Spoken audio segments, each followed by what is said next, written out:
Welcome to my channel Ratna's healthy and tasty kitchen. আজকে আমি আবার চলে এলাম একটা নতুন রেসিপি নিয়ে। হ্যালো বন্ধুরা, দেখো আমি আজকে একটা নতুনত্ব রেসিপি নিয়ে আসছি। সেটা হচ্ছে লাউয়ের খোসা বাটা। তোমরা সবাই সিমের ভর্তা খেয়েছো, বা কেউ বেগুনের ভর্তা খেয়েছো, কেউ বিট, কেউ গাজর এসব খেয়েছো, কিন্তু এই লাউয়ের খোসা বাটা কি কখনো খেয়েছো? চলো দেখো আজকে কেমন ভাবে করি। খুব দারুণ লাগে। আমি বললেই হবে না, তোমরা অবশ্যই ওটা ট্রাই করো। ছোটবেলা থেকে দেখি মায়েরা এগুলো, মানে এমনি কথাতেই আছে যে বাঙালিরা কিছু ফেলে না, ঠিক আছে? তা সেটাকেই আজকে ইউটিলাইজ করছি। আর খেতেও খুব দারুণ লাগে। তো দেখো আমি এটাকে সিদ্ধ করে রেখেছি একটু। লাউয়ের খোসাটাকে সিদ্ধ করে জল ঝরিয়ে রেখে দিয়েছি। দেখো আমি কড়াই তেলটা এবার হচ্ছে, সরি কড়াটা জ্বালিয়ে দিয়েছি। এবার কড়াই একটু তেল দেবো। কড়াই একটু সাদা তেল বা রাইস ব্র্যান্ড, যা তোমরা যে তেল খাও সেটাই দেবে। আর যেহেতু লাউয়ের খোসা বাটায় রসুনটা খুব একটা ভালো লাগে না, তাই আমি রসুনটা ইউজ করব না। তোমরা যদি মনে করো না আমার রসুন খেতে ভালো লাগে তাহলে খাবে। তো তেলটা একটু কড়াই গরম হোক। দেখো আমি এটাকে মিক্সিতে একটু পেস্ট করে নেবো। আর আমি একটা কাঁচা লঙ্কা দিয়েছি, লাউয়ে খুব বেশি ঝাল ভালো লাগে না বলে। তা কড়াই তেলটা গরম করতে দিয়েছি, ততক্ষণে আমি এটা পেস্ট করে নিই। দেখো কড়াই তেলটা আমার গরম হয়ে গেছে। এবার আমি এর মধ্যে দেবো তেজপাতা। তেজপাতাটা একটু গরম হয়ে গেলে তারপরে আমি এর মধ্যে অ্যাড করব রাঁধুনি। বন্ধুরা, রাঁধুনি লাউয়ের খোসা, লাউয়ের ঘন্ট, যা কিছু করো সবেতে কিন্তু এটা ভালো লাগে, খুব সুন্দর টেস্টটা আসে। আমরা ন্যাচারালি সবাই জিরে দিয়েই করি, কিন্তু তোমরা একটু রাঁধুনি ফোড়ন দিয়ে কখনো লাউ ঘন্ট করে দেখো। মাছের মাথা দিয়েও যখন করবে তখনও একটু রাঁধুনি ফোড়ন বা রাঁধুনি বেটে করবে, খুব ভালো লাগে। আমি নেক্সট ভিডিওতে আমি লাউয়ের ঘন্ট তোমাদের দেখাবো অন্য একদিন। তো দেখো দিলাম এই আমি 1 টেবিল স্পুনের হাফ টেবিল স্পুন রাঁধুনি। রাঁধুনিটা দিয়ে এবারে আমি ওটা ঢেলে দেবো। আমি একটাই লঙ্কা বেটেছি।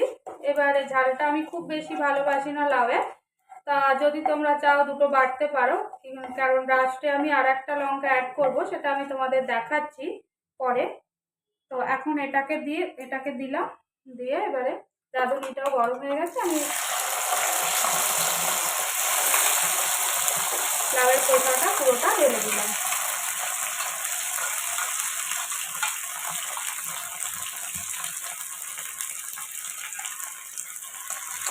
দেখো একটা লাউয়ের কতটা খোসা হয়েছে। এবার এটাকে করতে করতে একদম কমে যাবে।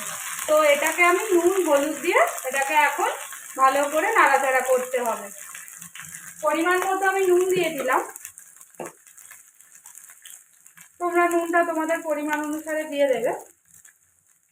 পরিমাণটা যে যার মতোই খাও, এটা তো সবাই জানে।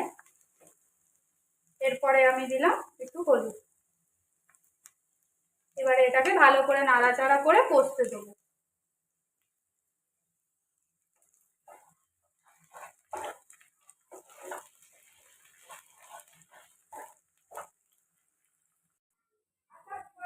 দেখো এটা হয়ে এসছে। এবার আমি পরিমাণ মতো একটু চিনি দেবো।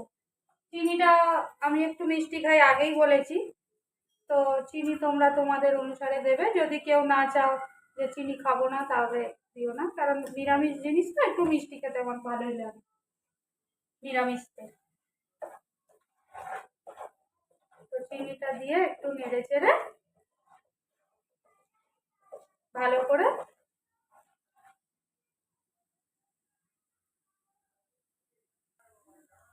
দেখো, আমি বললাম না কতটা হয়েছিল, দেখো কষিয়ে কতটা কমে গেল। তো দেখো এটা আমার লাস্ট। এটা হচ্ছে দেখো তেলে আমি একটু জিরে আর একটা শুকনো লঙ্কা, ওই যে আমি বললাম লাস্টে একটা লঙ্কা দেবো।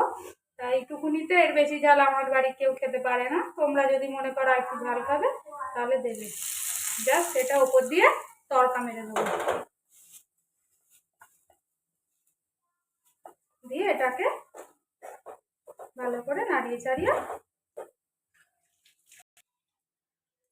দেখো আজকে আমার এটা রেডি হয়ে গেছে। এবারে আমি এর সঙ্গে একটু ধনেপাতা পেস্ট দিয়ে দিলাম। ধনেপাতার গন্ধটা খুব ভালো লাগে আমার খেতে। খুব সামান্যই দেবে, বেশি দেবে না, নাহলে বেশি দিলে আবার গন্ধটা বেশি ধনেপাতারই আসবে। তো এটাকে দিয়ে একটু ভালো করে নাড়াচাড়া করে দিতে হবে। তো চলো আজকে রেডি হয়ে গেল আমার লাউয়ের ভর্তা, লাউয়ের খোসার ভর্তা সরি। আর তোমরা এটাকে অবশ্যই ট্রাই করো, খেয়ে দেখো, খেয়ে দেখে আর কোথা থেকে কে কে দেখছো সেটা অবশ্যই আমাকে কমেন্ট করে জানিও যে কেমন খেতে হয়েছে। আর আমি এর আগেও তেলেগু স্টাইলের বাগড়া রাইস নানা রকম রেসিপি আরও শেয়ার করেছি। তোমরা যদি চাও আমি আবার আমার ডেসক্রিপশানে ওই ভিডিওগুলো শেয়ার করে দেবো, সে অবশ্যই ফলো করো আর জানিও। চলো টাটা। আমার রেসিপিসগুলো যদি আপনাদের ভালো লেগে থাকে তাহলে অবশ্যই সাবস্ক্রাইব, শেয়ার অ্যান্ড কমেন্ট করবেন।